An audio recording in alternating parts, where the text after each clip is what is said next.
I say it all the time, that Nigeria has no business with poverty. We have no business with frustration, because this is a well-endowed nation. Other countries are jealous of us. But what have we done with the enormous resources at the disposal of our country? We've listened to wonderful speeches. But let me respond to one or two issues. This government promised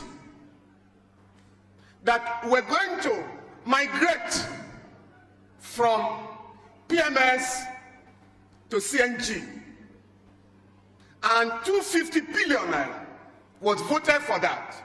And the government said in 2020 that once we migrate, most of our vehicles, if most of our vehicles can run on gas, a liter of fuel will be 94 naira.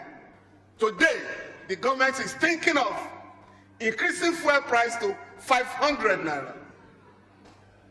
Comrade President of NSC, and I want to say this here publicly, about 7 years ago, the government of Nigeria spent a colossal sum of 50 billion naira to acquire a software by Petroleum Equalization Fund to track and monitor all tankers that load fuel in any part of Nigeria.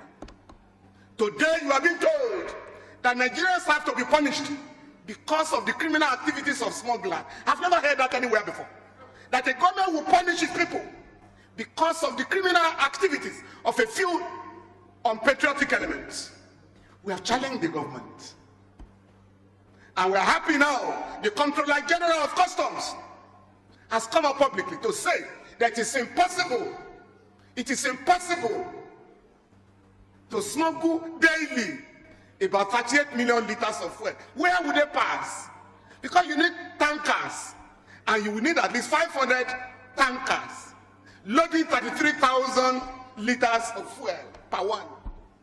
NNPC has said, oh, yes, this is what is going on. Smugglers are responsible. We are also told, and Nigeria is the only country that comes out where the government will say, we are losing $700 million every day because of oil theft. Who are the oil thieves? They know them.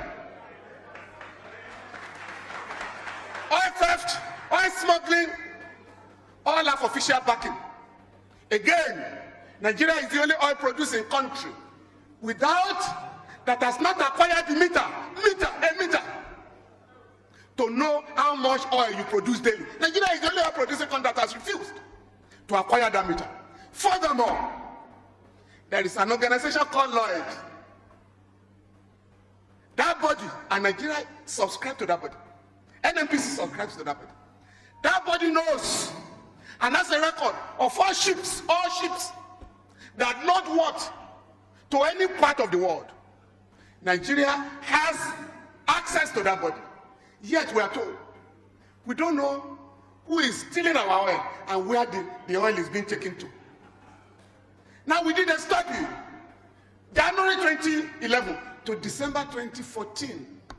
We discovered, and we made the information available to the government. Nothing has happened. One port, Philadelphia port in America. The oil that left Nigeria, the charge in that country, the difference between what was recorded here and what was recorded there was 62.5 million barrels of crude oil, valued at $12.7 billion. One port.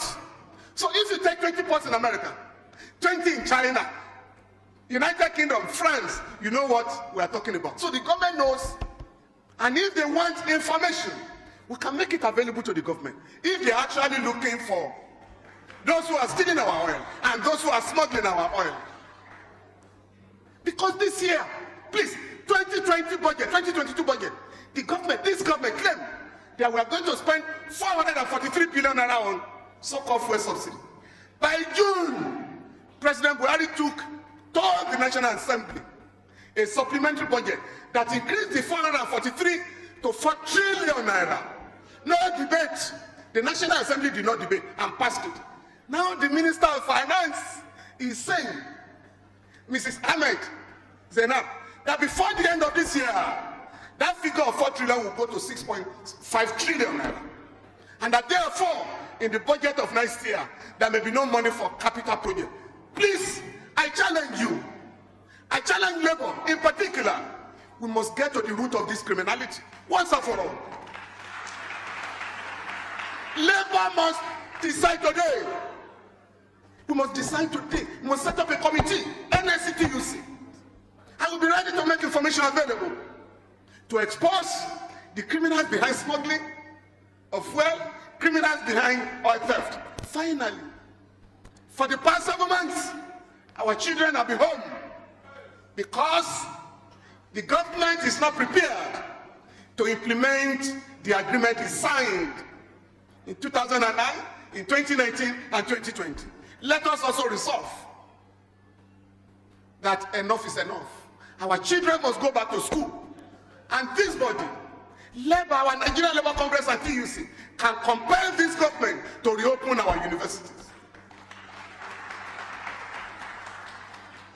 I was very reluctant to come here to speak because, as Fidel Castro once did, he went to America and they asked him to speak. He said, I don't want to offend a powerful enemy in his own territory.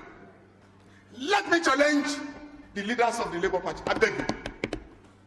You ain't going to get power in Nigeria by adopting the methods of the bourgeoisie. If you want to mobilize the Nigerian people, you must go beyond visiting those who destroy Nigeria. From today, your candidates must go to the offices of all the trade unions in Nigeria. The offices of women organizations, youth organizations, because the people you are competing with, please notice, have acquired, albeit illegally, unbelievable sums of money. And what do they want to do? They want to bribe voters because they have weaponized poverty. Therefore, you cannot operate on the same terrain. And the president of NIC and TUC have made the point that you have the largest structures in Nigeria. Please go out from today to revitalize those structures so that these guys can know that never be business as usual in Nigeria again. Time is on our side. Oh yes. Because Nigerians have lost faith in them. They are now running from pillar to post. When they say you have no structure, tell them the people are the structures of power. The people are the centers of power. Power is lying on the street in Nigeria once again. You don't know. The man in Aso Rock says, I am tired, I want to go home. Those who want to take over power from him, they are also tired, you know that? Therefore, power is lying on the street of Nigeria. Are you ready to pick it? Thank you.